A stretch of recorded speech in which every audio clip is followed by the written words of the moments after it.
Opinions expressed in this broadcast do not necessarily reflect or represent the views and opinions of WBGR Network. My brothers keep a show, I gotta let them know. Tuesday, 7 p.m., gotta let them know. 3 M's, mental model, gotta multiply. God gets all the glory, hands in the sky. My brothers keep a show, I gotta let them know. Tuesday, 7 p.m., gotta let them know. 3 M's, mental model, gotta multiply. God gets all the glory, hands in the sky. My brothers keep a show. Introduce the host. My brothers keep a show. Introduce the host. Pastor Dr. Michael Green.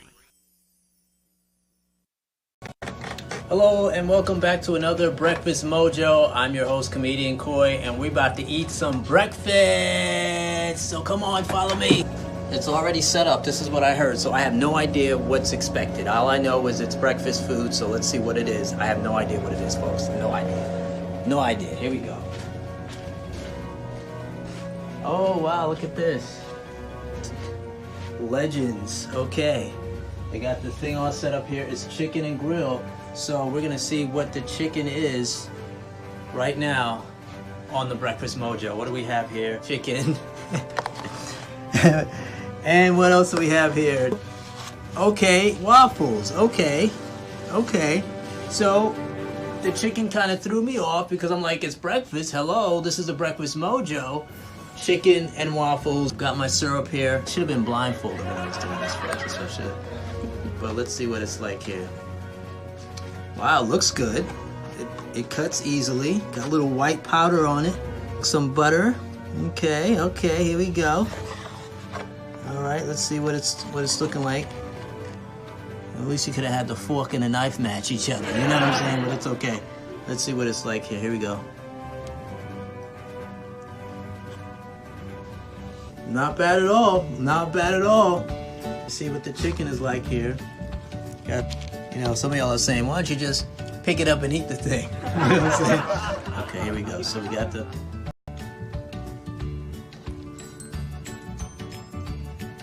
Very basic. Nothing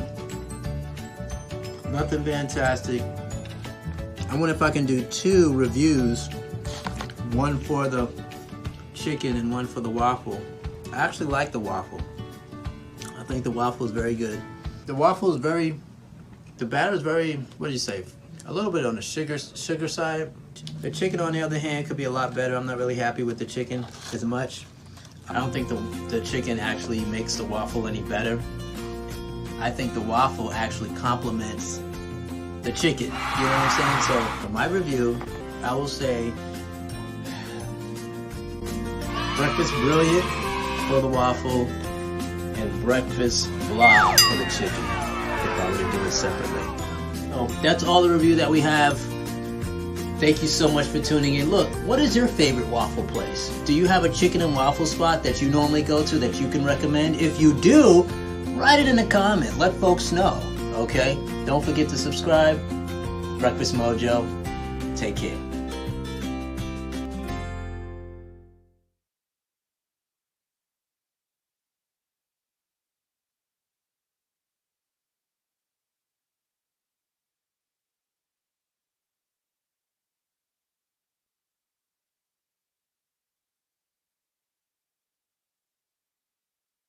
WBGR Network Client Appreciation and Networking Event.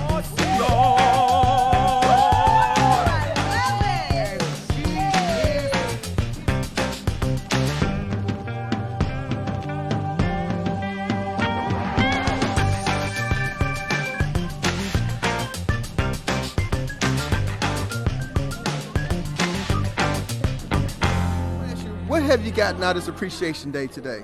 Well, this has been a wonderful day. I'm really pleased to be able to network and meet so many fabulous people that are on the WBGR network. It's really amazing, all the wonderful talent and all the wonderful programs that WBGR showcases every day. It's been a tremendous blessing to me to be here.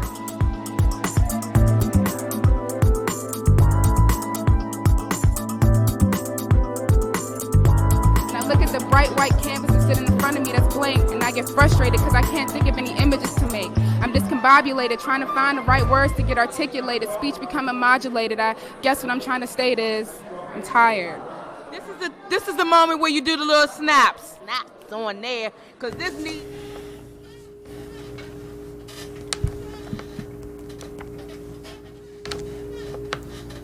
Tony says hi. Kent says hi. He's afraid to walk. That's it? Okay. Welcome, ladies and gentlemen. Welcome to the greatest show on this side of greatness. Of course, it is My Brother's Keeper. And we just like to welcome you to a great show again on this side of greatness. There's a lot of greatness going on, a lot of greatness and... Well, never mind. Hey, welcome again to My Brother's Keeper show. Happy to have you guys tune in tonight. Of course, this is a show where greater men continue to make men great with a spirit of excellence. And of course, we do know it's a Tony the Tiger terrific Tuesday, and we gonna make it great. So let's go ahead and rock this one out. I'd like to welcome Dallas, Fort Worth area, San Antonio, Raleigh, Durham, and Winston-Salem, North Carolina, South Carolina, as well as New Jersey, Maryland, and Washington, D.C. The New York area, also Connecticut is in the house as well. And then we're going to travel all the way over to the West Coast with Pomona, California, Ontario, California, with Imani Christian Cathedral under the leadership of Bishop Jelani Kafela. Thank you so much for your support, as well as our Bishop James B. Walker of the Christian Methodist Episcopal Church. Welcome and thank you for your support. I'm a little bit rushed here. We're going to slow it down. Pump the brakes a little bit. Okay, the call-in number tonight, ladies and gentlemen, is 301-429-9247, 301-429-WBGR. I'm getting ready to tag team you here, man, and let you go ahead and roll it on out. Okay, what you can do is also, if you have Roku, you can tune in, downloading the app. Also, Fire Stick, downloading the WBGR app. And now we are also on Apple Television. You know, I must say, after last week, I actually went home and watched myself on the big screen. Oh, man. Wow. Ladies and gentlemen, not me, but the presiding elder of the Washington, Virginia District, presiding elder Kevin Jerome Agee, and myself, as you were not here, so I couldn't watch you on the show because you weren't here. That's okay, because I was able to watch you and Elder Agee live last week. So I was... That's all right. I thoroughly enjoyed the show, enjoyed Elder Agee as he expounded on some very informative information. Yes, regarding lynching. Yes, he was on fire, and definitely he was in his zone. But as I was saying, is that, ladies and gentlemen, if you do have Fire Stick, do download the app. It's a great view to be able to watch the show, because you get it's full features. And, you know, you get the features, the full features, and you don't really have to strain your eyes if you're using your mobile device. But it's an excellent opportunity to see us on the big screen. So, again, I had an opportunity, and, hey, I'm going to always take advantage of it, because it's an excellent opportunity to watch the big screen. You know, you're not just looking down and concentrating on the little, but definitely you take your glasses off, put your glasses on, and trying to adjust. So anyway, just remember, ladies and gentlemen, to like and share. Just wanted to give your alma mater some kudos, man. They won the great debate. This was actually back in October. They prevailed in the great debate versus Harvard. They prevailed in the 9th annual great debate against Harvard University before an audience of 8,000. And congratulations to your alma mater. You know, and it's funny that you say that. And again, proud of my alma mater, because, again, as I've always said, you know, when you run into a Howard alumni, that they are well educated. And people have always made jokes about Harvard being this institution that everyone wants to be part of. Mm-hmm. But when I was at Howard, we used to call Harvard the Howard of the North. Okay, ladies and gentlemen. Okay. I'd like to welcome Yolanda Fletcher, Pastor Valerie Everett, thank you for watching. Sister Tony Session, thank you for tuning in. Sister Adrian Spees and Francel Price. Also, I saw her the other day, and she asked me to send you regards. Oh, okay. Sister Francel Price. Well, thank you. Absolutely. And we look forward to seeing you soon. Yes, and Reverend Corbett and Sister Tanya E. Hood. Thank you guys for tuning in as well. Please, again. Tanya E. Hood, another Howard alum. Okay. Yes. That's right. She and was on the show. That's been on the show. Red Alert, the book. That's right. Definitely. Thank you for tuning in. Thank you for your support equally as well. Thank you, thank you, thank you. Okay, we're going to continue to roll into the show. One thing I wanted to share is I'm doing some research, and I came across some numbers that was very alarming.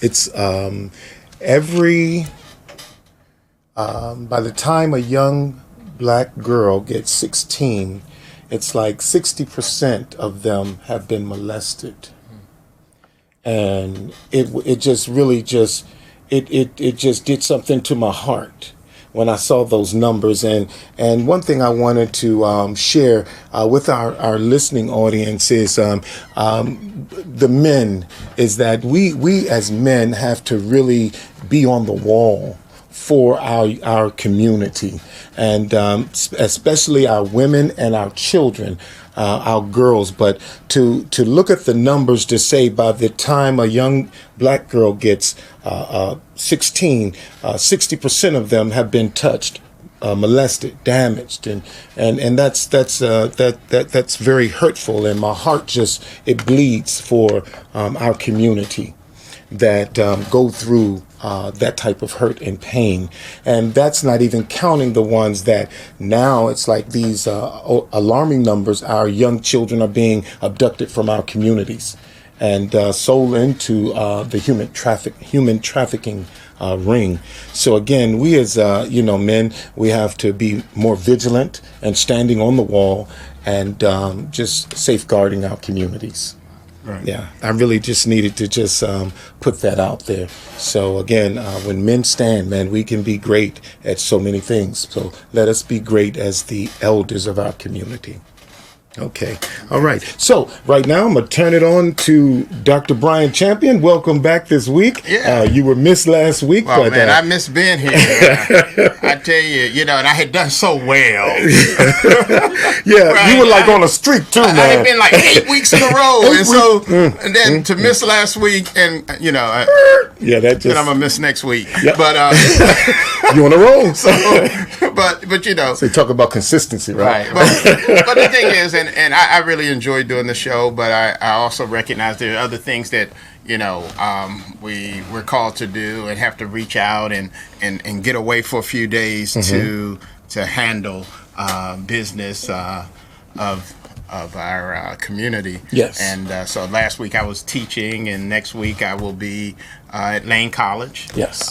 For several days with the Board of Trustees as we come together and deal with some major issues that confront our HBCUs and about keeping them open. Yes. And so we continuously engaged and involved in that work. Speaking of HBCUs, I found out that Morris Brown Mo Brown has applied for accreditation after being in a way of discreditation for quite some time. At one point, I think they may have actually closed the doors for a small period of time, and they've reopened. They have a young, energetic president, and they are enrolling students and bringing things back. So we just want to encourage Morris Brown, for the work that they're doing and for the education that they're giving to so many of our young people. Also, I do believe that it was Pastor Jamal Bryant donated in the name of Kanye West's mother, a donation that he left with New Birth, and he donated it to the English department in the name of, I think her name is Donnell West, I forget her name, but he donated that offering to Morris Brown as well. And that's what we have to do. I mean, Yes. one thing we have to remain very consistent about, if we want to keep the doors of our schools open, Yes. then we Yes. have to be willing to give. Yes. A lot of people made major sacrifices to start these schools. Oh, wow. And here they Wow.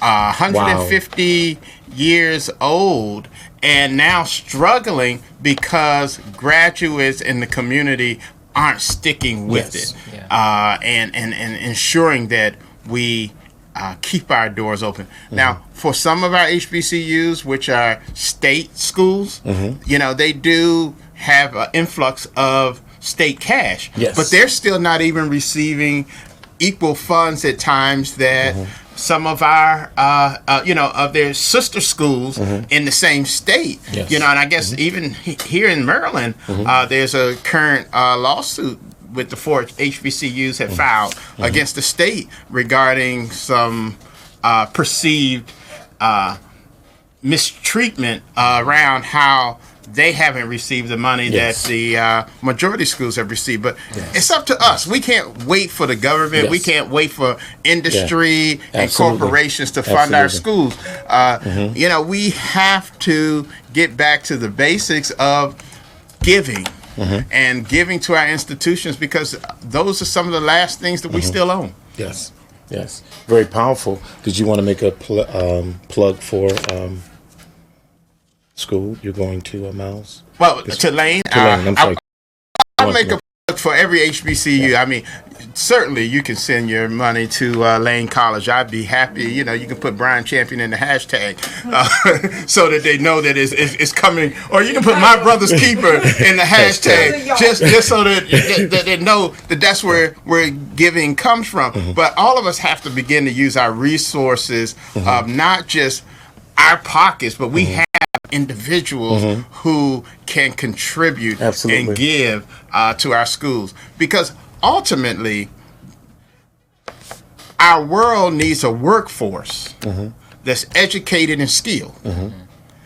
And if we're not sending them through our historically black colleges to be skilled and educated, then they become defunct. There's no reason for them. But our schools are still providing, for the most part, you know, over 50% of PhDs that graduate from any school have done the undergraduate education at a HBCU.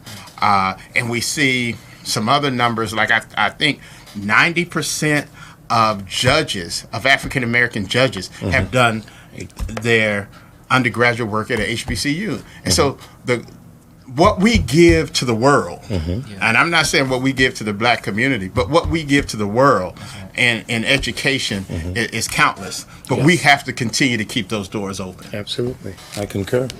All right. Our African American, we were going to, we can go ahead and, well, I wanted to introduce him before he came and shedded any light and wisdom. But ladies and gentlemen, without further ado, I'd like to introduce to you Kent Roberson.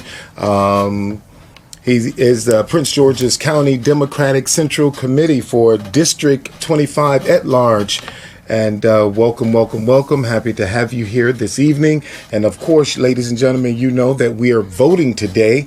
Also want to give a shout out to Kevin Motley, who is running for District 5 over in Bowie. And we're praying that numbers turn out in his favor. So, but without further ado, just wanted to introduce Brother Kent Roberson to the show, bring him on in, as now we get to our African American person of interest with Brian Champion.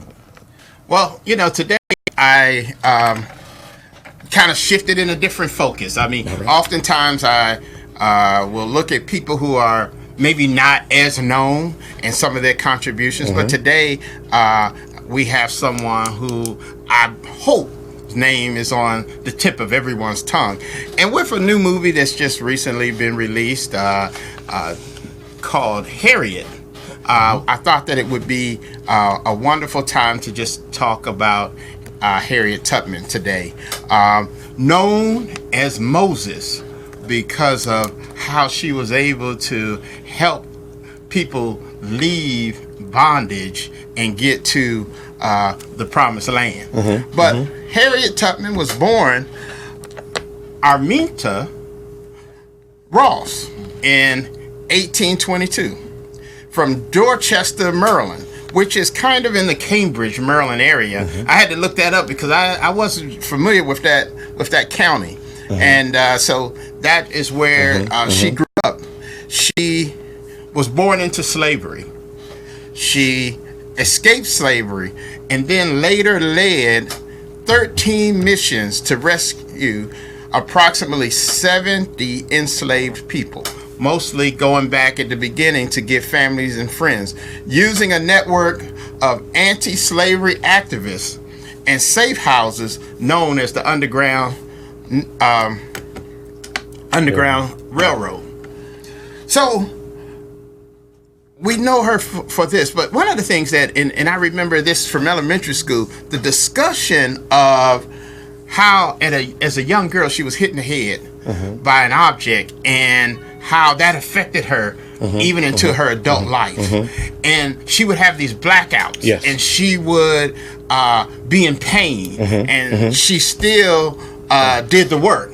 And I think to ourselves that sometimes when we can make some excuses about why we can't do what we have to do, when we talk about, oh, I got a cold or I got a foot ache and I got this, that, and the other, how she didn't allow that to hinder her or to stop her from moving on, because she would take a moment and stop at certain places and do what she, but then she would just wake back up and continue to do her work. And you know, I did see the movie, and a very powerful movie. I thought that a lot of like when you mentioned she was hit in the head with a rock, and so therefore she had these spells, but these spells would also bring her revelation and would allow her to see beyond where she was, and it was I like the way that they paralleled that to allow her to see safe passage and see that she would make it. It would give her in that she was going through the struggle, but to all of a sudden have a spell, and then God show you that you're going to come through the woods, you're going to come through, you know, the storm and the rain, but now here, and then she come back to and say, come on this way. Amen. Very powerful. So it showed the way of being triumphant through your struggle. Yes. Although she had a struggle, but it was a struggle that allowed her to be great and through her pain. I thought it was very powerful the way that they orchestrated that. And it just also shows you how, you know, the things that we think are obstacles can actually be gifts to us. And they can be things that allow us to achieve things that no one else can. Just because of what we've gone through that gives us a different perspective. So I haven't seen the movie yet, and I'm looking forward to seeing it now, you know, knowing that all of you all have seen the movie. That I don't want to spoil it anymore. I'm not, you know, but it just makes me. But I got to give this one other part that I saw in there. I'm not gonna spoil it. I hope you won't. No. Well, it's nothing that I'm sure you haven't read, but they chose some very powerful moments. She was getting ready to leave her parents because they was going to sell her. But then she went over to the up against the wall, and then she began to sing. And the way that they spoke to each other back then, they sang songs. And right then and there, she knew that her mom knew by the way that she was singing that she was ready to take flight. But she spoke, but the song that she sung, and then they chimed in to say, it's okay, child, move on. Hey man, I was up in there, man. I was the power doc. But anyway, let me bring it in. But that's all I'm gonna give you. But God's gonna trouble the water. Amen. It was very it was a good movie. Well, I enjoyed it. Like I said, I'm looking forward. When you to see it, we can even have a discussion, and we can bring Kent back on, and he can add in. So, but we don't want to have this discussion now. I'm not going to spoil alert. But no, well, you know, this is a life story. I mean, we've all read books, seen plays, and all kind of things, so we kind of know how it is. Yeah. But some of the particulars, I'm sure, that come out in the movie show it in a new way. Yeah, and that was one of the things I read when I was looking at it. It brought a different perspective of her life to the screen. And so, but you mentioned something, and I had this down here, but I'm going to mention it just to kind of follow up, is that she was a religious woman. She was known as a religious woman, raised in the Methodist Church. And so she comes from that Methodist background. So she originally married John Tutman, and that's how the Tutman name came, but later married Nelson Davis. Did the movie talk about her relationship with the first husband? I want to. Okay. Yes, it did, but I don't want to. Right. And that's why we'll discuss that next week. And but you're not going to be here next week. No, but we'll talk about it. Yeah, but I was just saying that was something about that when you see when God calls you to do something, that sometimes you just don't let nothing come between you and God's calling. But y'all see the movie, you'll know what I'm talking about. Yeah, very powerful, very powerful, very powerful. But she passed on March 10th. 1913, at the age, they believe, at the age of 91. There's some documents that show her as being born a year later. Yes. But we know that she lived to be of good age. Yeah. Yes. And so we just want to recognize her today, Harriet Tubman, abolitionist, political activist.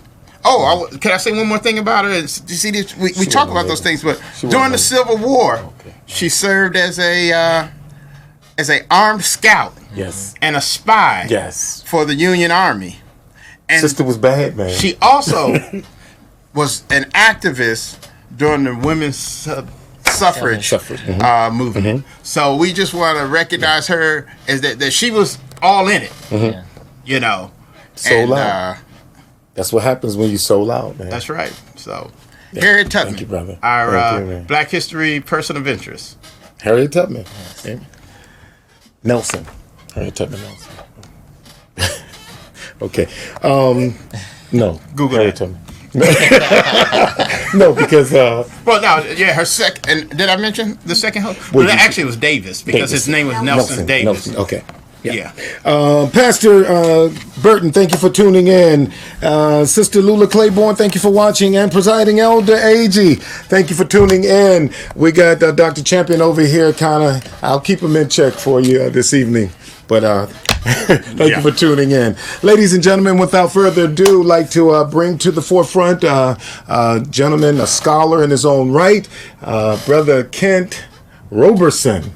I want to say Robertson so bad, but Roberson. He kind of slipped it in anyhow. Well, I gotta, you gotta speak it out and get it out. So now it's done. Okay, welcome to my brother's keeper cell. Welcome. Thank you so much for having me. Amen. Was it a busy day for you today? It was in its own aspect, but not too much. Congress, so I worked through the day as an associated lobbying firm. So. The House is out, but the Senate was in, so it's half as busy. Okay. Half as busy. But of course, we're watching the elections and results, which the polls have closed in Virginia. Polls have closed in 30 minutes ago, actually, and they'll be closing in 30 minutes here in Maryland at some of our municipalities. So we'll be looking at those results. Wishing your friend well in Baltimore. Bowie, excuse me. As well as we have, Bowie, Greenbelt, and College Park here in Georges County, Laurel. Which are all having elections today, so we're watching that. There's going to be some serious numbers. We could turn some numbers. Yeah, we're hoping we get the same results that Popeyes got. So that'll be that is the goal. We're hoping that people are just as excited to vote as they are over a sandwich. And that's what Popeyes should have done that. If you came with your I vote sticker on, they should have given a free chicken sandwich. That would have been. Now we done called your name Popeyes, so you got some free endorsements here, so you can give away some free sandwiches. That would have been good. But I do appreciate that picture that went viral where the young man was registering people to vote that were actually in line at Popeyes the first time that it came out. So I think that's a great way for thinking outside the box on how to make sure that we as a people are involved in our community going forward. Okay. Mr. Roberson, why is it important to vote? That's a good question. I meet people that actually don't believe they should vote, and people that are just adamant about it, and we have to meet people where they are in whatever aspect it is. It's important for one, they say you can't complain if you don't vote, which I agree, but then there's others that disagree and say you can still complain because the results still tend to be the same. And so when you're trying to fight a giant, it looks like it's impossible. We saw that especially in 2008 with the Obama election. And so we, you're looking at it and saying, there's no way it could be. But when you and your friend come together, it's a mighty army that comes forth.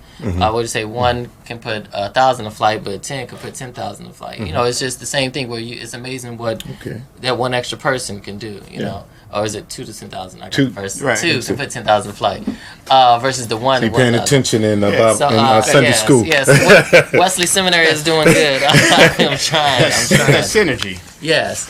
But exactly, when you work together. And so that's the thing where you realize that, of course you can't do it by yourself. But, we look at a lot of our political candidates now, a lot of them are raising money, not off of thousands of dollars of donations, but off of $5, $10, $20 going to the HBCU part. That's how our colleges were raised. They came about because of people selling fish and chicken sandwiches and going about and at church raising the money, and then you get Bethune-Cookman and Morris Brown and Morehouse because of what people did, with the little bit that they did have. And so we can't lose that fact that it doesn't look like you can make the change, but when you do vote, when your friends come together, and even your enemies come together, to actually know that this does make a difference, especially for instance today where it's local elections. I was talking to a friend today who was talking about what is the benefit of having a municipality such as Bowie? You have Bowie proper, which is the city of Bowie, but then you have the outskirts, which are the unincorporated parts of Bowie. And so when you actually live in that municipality where you see the actual fruits of your voting is based on how much goes to the police force, how much is going towards these parks. For instance, Bowie is one of the places that does have a dog park. And I have friends that are in South County that don't have a dog park. These are quality of life issues. Yes. That, because now everybody has a dog, if you notice now. So these are quality of life issues that you can't really fight for if you don't have those representatives and you're not in contact. And when you vote, you know who you voted for. You have a relationship. You recall them. You know that they came to your church. You know that they didn't come to your church. You know that they have relationships. So when you vote, you actually are engaged with this process that they call democracy. Very interesting. Very interesting. Now, I want to talk about our young people, the millennials that are out there. How do we put our hand on the pulse of our millennials? Yeah.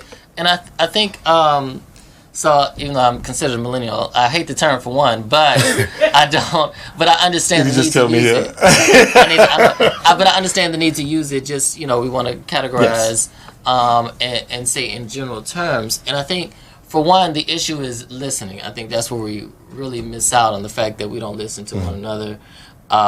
Whether it's younger not listening to the more mature not listening to because this is the way I did it, this is the way it should be done. But it's also this is not the way. For instance, we have nowadays you have more millionaires now than you did for young adults than it was in the previous generation. There weren't that many millionaires you could point to. And now that I think about it, just people making over $100,000, and they're under the age of 40. That's, and I had a friend, he didn't finish college, went to Howard, dropped out, came to IT, he's making more money than his parents, and he's not worried about a job for the next, but so it's you can't go, it's different life experiences. Absolutely. Some things are, consistent, like they say, some things, you just, there's some, you're going to have a wayward experience. Which is but you have to be allowed to relate on what is relatable and understand that you can't relate on everything. And so I think that's the point where you listen and say, okay, well, why is it that? And then we can't generalize. So going to your point of millennials, we can't generalize and say, oh, okay, well, why do you all do that? Because nobody wants to be generalized. So we can't say, well, why don't you all do? Trying to think of some instances. For instance, looking at church. it's a decline in the church. And I heard somebody say, I know there's some older people here that love old school gospel music. And I thought to myself, well, millennials like old school gospel music too, just because, and that's what we come for. We don't want the church to be the club. That's not why we come to the church. I had a friend, I'm not a fan of it, but she loves rap gospel rap. And somebody was talking about the Kanye West CD that came out, going to his, he has it's partial rap, partial gospel. And the radio analyst said he was trying to do both, and he failed at doing both. He failed at gospel, he failed at doing, some people like the gospel, I'm not, I don't have an opinion about it, and some people like the rap, and others feel as though he didn't do the gospel well, he didn't do the rap well. And so the fact that we're trying to do what is popular, we're trying to do what we think people want, people don't care about the smoke in the church, the lights, strobe lights and all of that. That's not, but we're coming for a relationship. And I think going to how we put it's the relationship for millennials. It's about that one-on-one connection. I care about you. I want to have a rapport. I want us to get together and know each other. And it's not just me telling you what to do, but it's about how we can work together. I think that's so important. Dr. Champion? No, I think you raised a great point when we talk about listening and not hearing one another as and talking around each other. Right. And as long as we're doing that and we don't find a way to focus on a common end goal, then we don't. So how is it that we can get more individuals across all kind of demographics to understand that the only way they do get heard, and it's not really about the candidate you vote for, it's about the fact that you go to vote. Right. Because when you vote, then there's an understanding that this community is interested in their needs. Right. And how do we get that message across to more people? Right, and I think that's a great point. Going to if we look at the 2018 election here in the county, there were issues with the voting sites. They didn't have enough ballots. It was more turnout in any previous year for a midterm election, which is when it's not the president that's up. And so going to that, when you can point and say, because you got out there and vote, now they're making changes. Now the county's making changes to make sure that there's enough ballots here for these occasions. They're going to change the whole structure. Just because you showed up. That's a policy change. Imagine what would happen if, after the fact, when you do vote, you have these issues, whatever the issues are. And I think that's also the thing. You have to find an issue that's important to you, because I might care about education, but then I meet some of my seniors, they're like, I don't care about education because I don't have any children or grandchildren in the school system. That's not my issue. My issue is trash pickup more than once a week, or my issue is property taxes, not raising them. But when you're able to say, okay, we've come together, it's more of us here that are supporting you, but we can also not keep you here as well.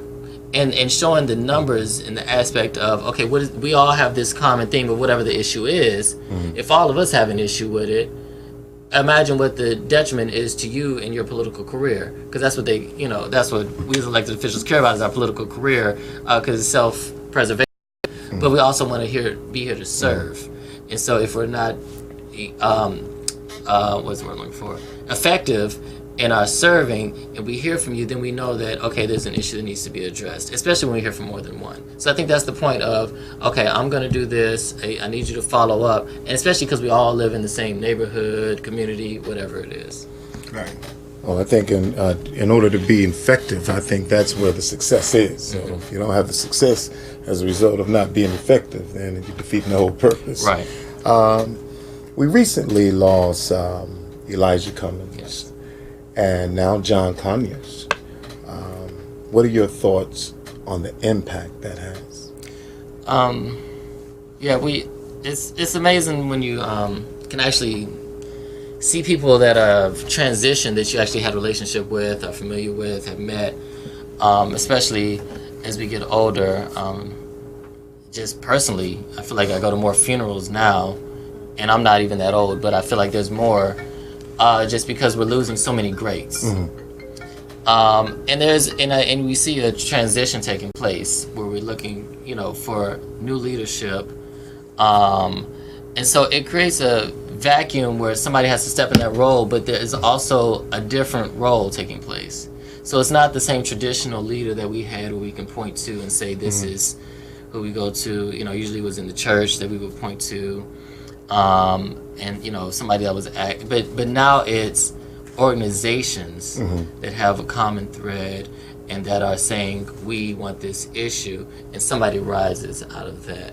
And so it's less about that one person. I really think because Congressman Cummings was very adamant about pouring into the next generation, it's not felt as much as a loss, because he ensured that when he transitioned, there'd be somebody to continue the fight.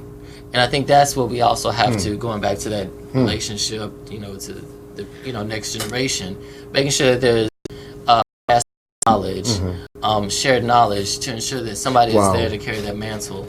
Yeah. Whether you just leave the role or you transition, either way, you want to ensure that your legacy continues after you've gone. Mentor, model, multiply. Right. Mentor, model, multiply. And as I look at his leadership, it seems like he died empty. He poured. Right. He died empty. Yeah. And he had nothing else to give. Right. And like some people, you can look and you say, well, that look, he had a little bit more life to live. But I look at Elijah Cummings, the Honorable Elijah Cummings, and say he died empty. Yes. Because of the impact he made. Definitely.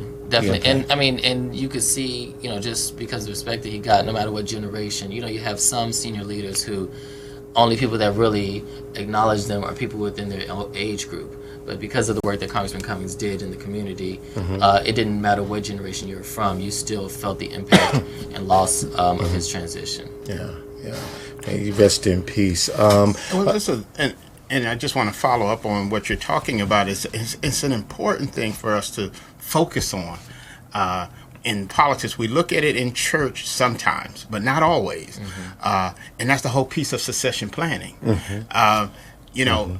Leaders in the community, in politics, church, wherever our role takes place, we have to be very intentional about developing new leaders and preparing for when our time passes, because it's a very selfish leader who wants to look at their legacy as it's me and how I accomplish things. And I mean, and that's a problem that we do have, is that while it's on my watch, it was great. It ain't my problem what happens after I'm gone. But true legacy is when you have developed individuals to carry on and pick up the mantle. And if you've done it right, there becomes 10 yous instead of just you being doing it alone. Absolutely. And that's where we have to focus our leadership styles in a way that we're building new leaders, where we're looking at succession planning, that we're looking at who follows me and preparing them to develop who follows them. Absolutely. Absolutely. Sister Dawn Kelly, she says she see you, Kent A. Roberson. Hello, Dawn. Sister Leslie Cash Tibbs, Nicole, Nikki Willis. Go Kent. Hey, Nikki. I see this Ball State University connection. I see your fan club is out there. I see. I didn't know they even know who I was. It's amazing. All the way I went to school in Indiana. After you don't see people for years, it's like, oh, they don't care. But I'm so glad to know that the alumni network works. All right. And Sister Norma Tyler is watching also, and Juanita Johnson Mills. I see you, Kent. Juanita. Okay, and hey, we do have one other, which is Sister LaVon Beverly watching. Okay, amen. That's our producers, ladies and gentlemen. How about the special election that is coming? I've been hearing reports that Kwaisi Mfume is running, and I believe Maya is his wife. Yes, Cummings' wife is running as well. She has not decided, and there's some others as well. The majority, I believe he's the majority leader for the House of Delegates, Talmadge Branch. And so it's interesting to see who gets in there. I actually reached out to a friend in Baltimore to see who she was supporting. I'm sorry, Senator Jill Carter. She's also has a search committee out there to determine whether she'll put her name in as well. I look forward to it. I think they're all great candidates. I actually know Delegate Branch and Senator Carter, and we know we are aware of the work that Quasi Informe has done within the community, as well as if Mrs. Cummings, Dr. Myra Rockymore Cummings decides to run, who is also, so I am part of the Democratic Central Committee, and she is the chair for the Maryland State Democratic Party, so she is my chair, and so we would love to see her as well. And the great thing about her, just as a caveat, is that she's not riding on her husband's coattails, but she actually is a great woman in her own right and a hard worker. We know that she ran for governor previously and decided to get out of the campaigns in order to care for Congressman Cummings. So we know that she's a strong fighter and a great leader, and she has really changed the Democratic Party for the state of Maryland around. And so I look forward to whoever gets in and whoever wins. I think those are great candidates, and they really have a hard choice to choose between whoever gets in there in that race. But yes, the special election will be in April, which is when we have our primary. Yes. So they'll also be voting on that as well. So we're going to be shaking up some things, I tell you. Yes. We're shaking up some things. Let's go to the census that's going to be taken. Let's talk about that for a minute. How important is the census? Very. And so the census takes place every 10 years, just for the audience that isn't aware. It takes place every 10 years, and so 2020 will be the year that it takes place. They're, of course, getting the word out now, so that way when you receive it in the mail, you'll receive it in the mail beginning March. And so you should and now they have the option, you can do it online, you can call it in, or you can fill out the form and mail it back in. Either way, you're all good. And so we the important thing about the census is the fact that the money that we miss when people do not fill it out correctly. When you say that I have 3 children and only one is a baby, so they don't count, well, by the time the next census comes, that child is 10 years old. So you've lost out on money that would have helped that child's education, so you want to include them. When you have people who, for instance, might be 10 people that live in an apartment, and you know that the landlord says that's not allowed, but you still know we don't care when you fill out the census who lives in the house and how many live in the house. We just want every person counted, and they don't report that to the landlord, so we want to make sure that people know.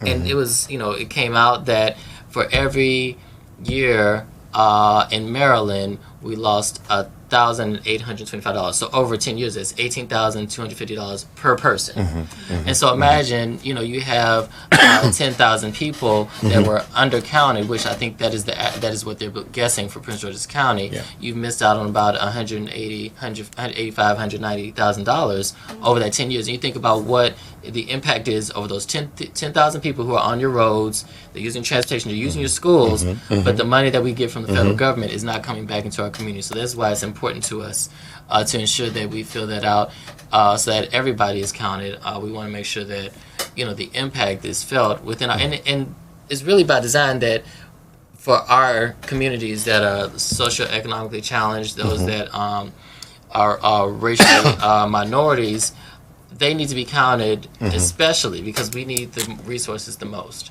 And when currently in Maryland, they don't actually have, for the large populations that are mainly in Prince George's County and Montgomery County and even Baltimore, there is no census office in the state of Maryland. There is actually in Cumberland, Maryland, and we know we could count how many people actually live in Cumberland, and we could actually walk around and do that in a day just because Cumberland is smaller, but it's not there. And so we know by design that they're not trying to count us the same amount of money that they put in 10 years ago. They're not putting in this year to help count for the census. So we have to really get the word out and let people know that this impacts us as a community. So it's by design that these offices are somewhere where they do not want us to be counted. Yes. Can you shed some light on how the prison population is forecasted and when it comes to the census? Prison population? Yes. Yeah. So they don't go off of that. I know that there's people say that there's a model for you can tell by school age if somebody's going to prison, that type of thing. They don't determine it by that, so I won't say that that's what the census is used for. And so, but you do look at the demographics, but it does go beyond that, and it actually does determine your congressional districts. So for those that, for instance, in Maryland, we have 8 congressional districts. And so, you can chance to gain one or lose one, depending on if it's undercounted or overcounted. If we have, more than what is usually, because each congressional district is about a little less than 1 million people. So, for this, when you lose 1 million people that have moved to Texas, which they're forecasted to actually gain a congressional district, then they gain a seat in Congress. So that's how it impacts us, especially as well. So that's taking money away from. Right. And now it goes, because like I said, they're forecasted because of the large influx of people that are moving to Houston and Austin and Texas. So they're forecasted to gain a seat. So they're actually taking away from, I think they're saying Vermont, Rhode Island, somewhere in the Northeast area, just because of their waning population. And so the growing population there. So when you think about it, now you gained a seat in Congress who can fight on behalf of the entire state of Texas. So now instead of when they vote as a block, instead of say Texas is a large state, so they have about a little less, about 40 to 50, 30 to 45. So when you have that block that's grown by number, and then you have a state, like I said, like Vermont, they only have 1, so they're at the minimum. But or Maine, where it's like 2, you go down to 1. You only have 1 person that's fighting on behalf of the entire state. So it's a large load to carry. So that's why it's important for us to ensure that we do that. Yeah, that's one thing that I wanted to see if you could have really shed light on that. Thank you, because it's like when the CEO is in charge, the CFO is in charge of finances of a company, so now he has to, make ways or convince his, the rest of the group, hey, listen, this is how we're going to bring in money. So he has to convince them to continue to invest. So therefore, based upon the investment, his plan, so now he can turn around and still count prisoners that he don't have today. But he can count them out based upon his demographics. Right. That's it's money. I'll have to research that one. That's interesting. And I was thinking about the not only that, but going to your business aspect of, for those, for instance, they know whether to put a business in your community, because they know basically, okay, we have these middle income homes that are going up. We know people are moving here, or we know that people are leaving here. So it's not as many people, so that we know we don't have the density, the population that's actually going to cater to our restaurant or store or whatever it is. So that's why sometimes you don't have stores that go in these different locations, because they know they don't have the population to support it. Yeah. Dr. Champion. Yeah. No, and I just wanted to, and I really appreciate talking about the census because it's something very important, and we have to help people understand that there are myths around the census and how the data is being used and how the information, and while people are fearful of giving the information, they're actually harming themselves by not giving the information. Like you said, we don't want to find ourselves losing congressional districts or not getting money for schools or those types of things. And like you said, we complain that, certain stores aren't in our neighborhood and we got to go to this store. And all of those things are based off of the census. But again, we're very fearful of the information we provide. So sometimes we're not filling it out at all. And then other times we're just not telling the truth about what's going on in our home. And I started my federal career with the census, and I was a enumerator. And so I know the problem with knocking on someone's door and asking them. And I actually, truth of the matter is, what they do to African-American young men at that time, and they sent a 17-year-old into a public housing community. And you pull out this little census badge and knock on the door and you say, "Hi, I want to know how many people live in your home." Well, the thing is, they think you're from social services. And so there's a fear of how my benefits are going to be, or maybe somebody's here that's not supposed to be here. And so because of that, they don't want to share the information. Right. Or because people are here who are not citizens of the country, they're fearful about sharing information. However, it's important if you're here to be counted. Right. And I think as we move into 2020 with clear vision on where we have to be, our focus has to be on being counted. Yeah, that's right. We got to be counted on April 15th. Yes. In the census, and we got to be counted in November for this election. Yeah. Absolutely. I absolutely agree. Absolutely agree. Hey, Brother Roberson, thank you so much for coming out, man, and sharing with us this evening. No, I appreciate it. I did want to touch on the fact that you talked about the HBCUs. It's actually a rally taking place next Wednesday for the state of Maryland HBCUs at 1 p.m. at the Annapolis State House because of the underfunding that many of our HBCUs, Bowie State, Morgan State, have received. That is, Coppin State as underfunding in comparison to our predominantly white institutions. So that's something that for the listening audience, feel free to come out. The NAACP is hitting that in efforts to receive all of the millions of dollars. It's a lot of money that we have been underfunded because of previous administrations. That continues to this day. Okay. Thank you for sharing that, because that's important too. Yes. We talk about showing up. Now, we cannot show up and not be counted. But when alumni and supporters of our HBCUs show up, then things can change. Right. And men need to show up, not just women. We need men to come out in Annapolis on next Wednesday. Right. So I'm calling all Omegas to the floor. I'm calling the Kappas, the Alphas, and the Sigmas too. If you are a Mason, I don't care. We need to pour back into our HBCUs, and this is an opportunity for us to be counted in just another way of letting our legislators know what's important to us. Yeah. Again, thank you so much for coming out, but I also wanted you to share the information. What is the U.S. Census, if you can share it with us on where to find that information? Yes. You can go to pgcensus.org or census.gov, and they also have information, and I'll leave this all here with you all, pgcensus2020.org. And these are just some information that you can look over just for areas that are actually hard to count.